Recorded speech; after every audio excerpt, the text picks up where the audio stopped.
Roblox gift card, how to use or redeem. Hey everyone, welcome back to our channel. In today's video I will guide you on how you can use or redeem your Roblox gift card, so make sure to watch the video till the end.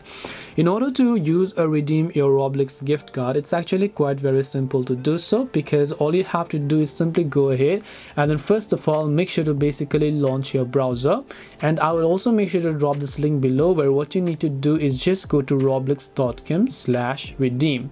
I repeat again, roblox.com/redeem, and then you're directly going to land on this page over here, where first of all, if you aren't already signed in, you want to make sure to sign into your account, which is the correct Roblox ID, and here you can see redeem Roblox code. So whether it is the gift card, virtual item or promo code, make sure to enter the code over here, tap the redeem option, and then your Roblox code will get successfully redeemed. This way you can use or redeem a Roblox gift card. Hope this video was very helpful. If you have got any questions, feel free to leave them down. Thank you for watching and see you in the next video.